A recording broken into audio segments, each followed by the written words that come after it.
தூத்துக்குடி நாடாளுமன்ற பாரதிய ஜனதா கட்சியின் வேட்பாளராக போட்டியிடும் அக்கட்சியின் மாநில தலைவர் தமிழிசை சவுந்தரராஜன் கோவில்பட்டி இனாம் மணியாச்சி, லட்சுமில் காலனி, கிருஷ்ணநகர், சாலைப்புதூர், ஆலம்பட்டி, நாலாட்டின்புதிர், வில்லிச்சேரி உள்ளிட்ட பகுதிகளில் வாக்கு சேகரிப்பில் ஈடுபட்டார். அப்போது அவர் பேசுகையில், தூய்மையான வளர்ச்சியடைந்த தொழில் முனைவோர் அதிக அளவு கொண்ட இளைஞர்களுக்கு அதிக வேலைவாய்ப்பு தூத்துக்குடியாக இருக்க வேண்டும் என்பது எனது கனவு. உழைத்தால் இந்த நாட்டின் பொருளாதாரத்தினை மேம்படுத்தக்கூடிய தொழிலாளர்கள் அதிக அளவில் இருக்கும் நிலையில் தூத்துக்குடி என்றாலே கலாட்டா, போராட்டம் அப்படி என்று ஒரு பெயர் இருக்கிறதை மாற்றி வளர்ச்சி அடைந்த மாவட்டமாக கொண்டு வரப்படும் என்றும், கோவில்பட்டி மக்கள் கோரிக்கை வைத்தவுடன் அந்தியோதயா ரயில் நிறுத்தப்பட்டது. மேலும் சில ரயில்கள் நிற்க வேண்டும் என்ற கோரிக்கை வைத்துள்ளனர். மீண்டும் மோடிதான் பிரதமராக வரப்போகிறார். அப்போதும் அமைச்சர் பியூஷ் கோயல் ரயில்வே துறை அமைச்சராக இருப்பார். அவர் மூலம் உங்கள் கோரிக்கைகள் நிறைவேற்றப்படும் என்று தெரிவித்தார். நான் இறக்குமதி வேட்பாளர் கிடையாது, தூத்துக்குடி தான் என் மண், இந்த மண்ணுக்கு சொந்தக்காரி, கனிமொழிக்கும் தூத்துக்குடிக்கும் என்ன சம்பந்தம் என்ற கேள்வியை எழுப்பினார். அமைப்பு சாரா தொழிலாளர்களுக்கு ஓய்வூதியம் கொடுக்க வேண்டும் என்று நினைத்தவர் மோடி.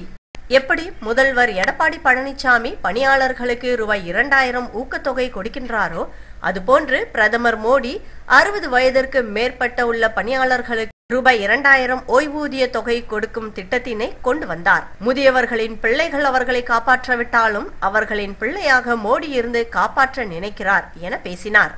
முன்னதாக தமிழக செய்தி மற்றும் விளம்பரத்துறை அமைச்சர் கடம்பூர் ராஜு தேர்தல் பிரச்சாரம் மேற்கொண்டு பேசுகையில், ஊராட்சி மன்ற தேர்தலில் கூட தலைவர் என்று கூறி நின்றால்தான் மக்கள் அவர்களில் நல்லவரை தேர்ந்தெடுக்கும் நிலை இருக்கும் போது 130 மக்கள் வாழ்கின்ற ஜனநாயக நாட்டில் பிரதமர் யார் என்று முடிவு செய்யாமல் தேர்தலை சந்திப்பது எந்த விதத்தில் நியாயம் என கேட்டார்.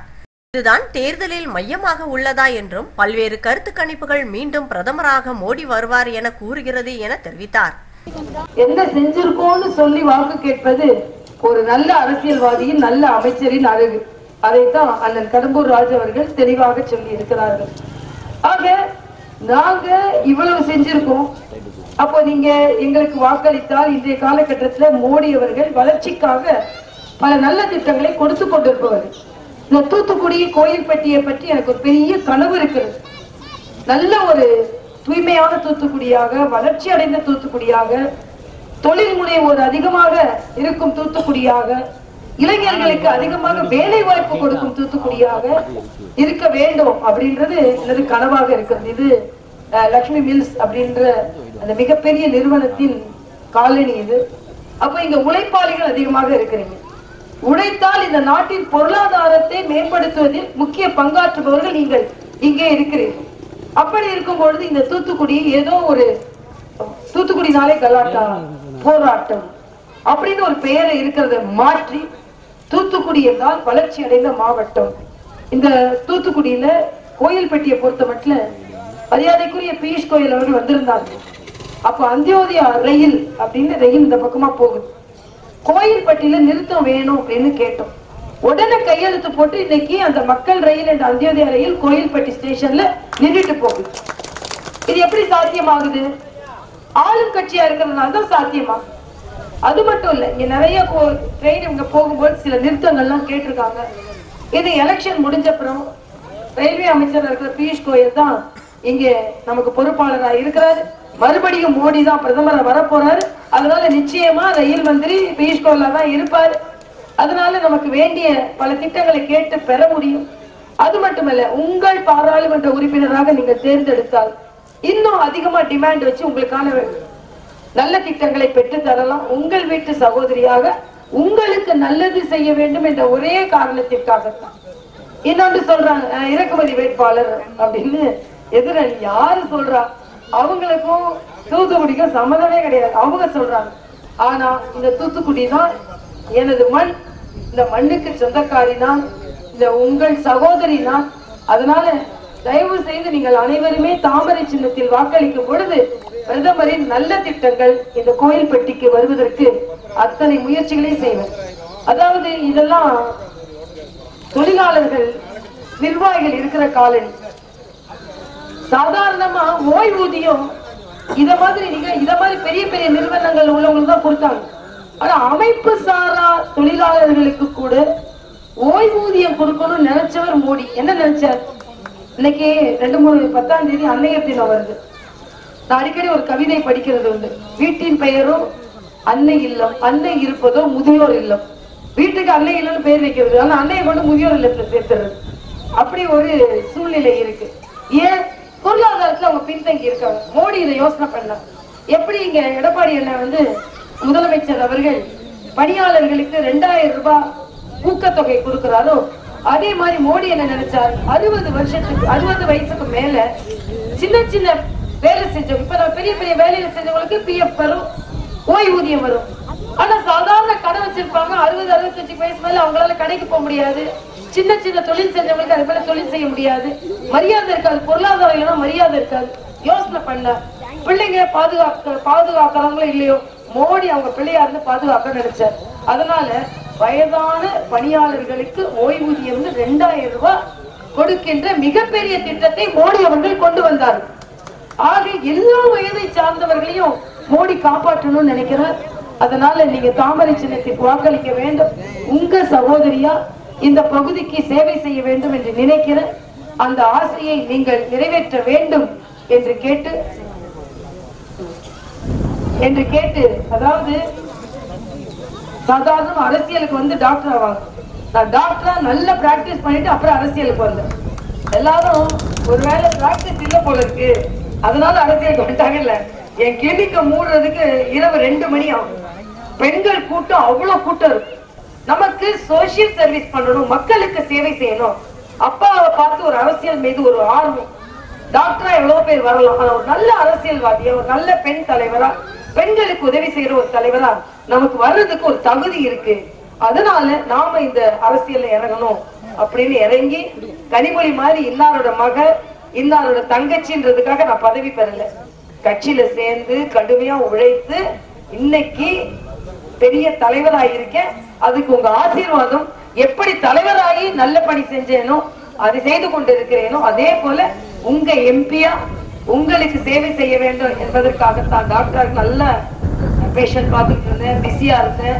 இன்னொரு மெடிக்கல் காலேஜ்ல துணை பேராசிரியரா இருந்தேன். எனக்கு எந்த குறையும் இல்லை. ஆனா மக்களுக்கு சேவை செய்ய வேண்டும் என்ற ஒரு நோக்கத்தோடு வந்திருக்கிற நீங்கள் அனைவரும் எனக்கு உதவி செய்வீர்கள் என்று நினைக்கிறேன். தாமரை சின்னத்தில் நீங்கள் வாக்களித்து உங்கள் சகோதரியை நீங்கள் தேர்ந்தெடுக்க வேண்டும் என்று பணிவன்புடன் கேட்டு அமைகிறேன். உங்கள் சின்னம் தாமரை, தாமரை, தாமரை. பஞ்சாயத்து நடக்கின்ற நேரத்துல கூட பஞ்சாயத்து தலைவர் இன்னார் ஒரு 4 பேர் நிற்பாங்க. அதுல யாரு சரியான தலைவர்னு சொல்லி யாரு நமக்கு வந்தா நல்லது செய்வாங்கன்னு சொல்லி நம்ம ஒருத்தர் தேர்ந்தெடுப்போம். ஒரு ஊராட்சி மன்றத்தையே நிர்வாகம் செய்வதற்கு இன்னார் என்று தெரிந்து தேர்தலை சந்திக்கணும். 130 கோடி மக்கள் வாழ்கின்ற உலகத்திலே பெரிய ஜனநாயக நாடா இருக்கின்ற நமது பாரத தேசத்தை தலைமை தாங்கி நடத்த போவதற்கு யார் என்பதை முடிவே செய்யாமல் அதை தேர்தலுக்கு பிறகு முடிச்சு முதல்ல எங்களுக்கு எம்பி ஆகணும், எங்களுக்கு மட்டும் ஓட்டு போடுங்கன்னா அது எந்த விதத்துல நியாயம்? இதைத்தான் நாங்கள் தேர்தலில் மையமாக வைக்கின்றோம். நாங்கள் தெளிவாக சொல்லுகின்றோம். இப்ப இன்னைக்கு அக்கா தமிழிசை சவுந்தரராஜன் தாமரை சின்னத்துல போட்டி போடுறாங்க. அவங்க யாருன்னா இன்னைக்கு பாஜக ஆட்சியில இருக்கு, மோடி பிரதமரா இருக்காரு. இன்றைக்கு பல்வேறு கருத்து கணிப்புகள் 300 இடங்களுக்கு மேலாக மீண்டும் பாஜக வெற்றி பெற்று மீண்டும் பிரதமர் நரேந்திர மோடி தான் மீண்டும் வருவார் என்று கருத்து கணிப்பு வருது.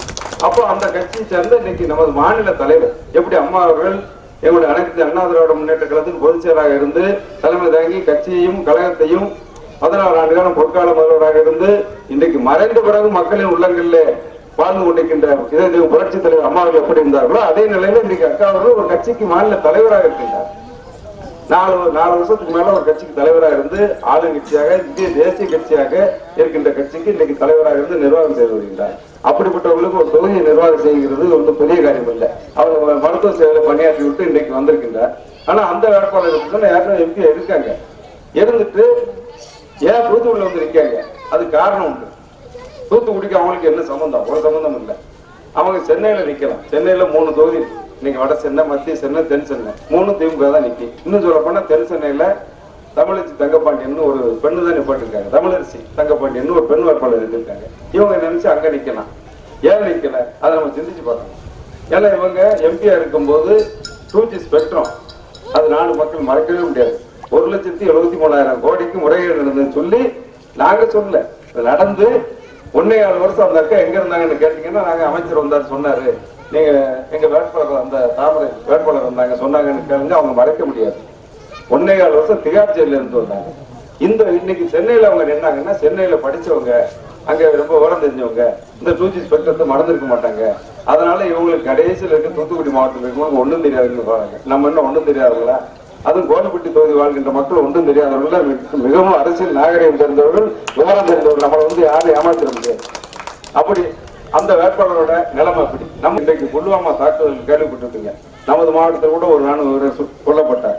அதுக்கு திறமையான பிரதமர், வலிமையான இந்த காரணத்தினாலதான் 24 மணி நேரத்துல தீவிரவாத முகாம்களை ஒடுக்கி அழித்து நமது நாட்டை காத்தவர் பிரதமர் மோடி. இந்த ஒரே காரணத்துக்காக தான் நான் இன்னைக்கு மோடியை நாங்கள் ஆதரிச்சு இப்படிப்பட்ட ஒரு பிரதமர் இருந்தால் தான் நம்ம நாடு நலமாக இருக்கும் என்று சொல்லி தேர்தலை சந்திக்கின்றோம். அன்னைக்கு எல்லையில ராணுவர்கள் பாதுகாக்கும் போது நம்ம நாடு பாதுகாப்பு நாடாக இருக்கு, நம்மளும் பாதுகாப்பா இருக்கும்.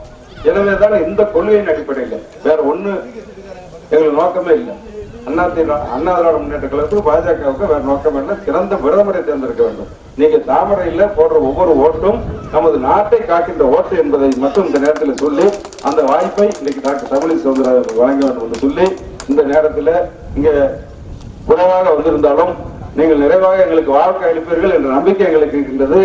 ஒருத்தர் ஒரு சீட்டுக்கு வேற சின்னத்துல போய் இன்னைக்கு விலை போயிட்டாரு. பாவம், எப்படி இருந்தாலும் இப்படி ஆயிட்டாருன்னு எங்களுக்கு வருத்தம். வேற ஒண்ணும் இல்லை. அவரை பத்தி நான் பேசுறதே இல்லை.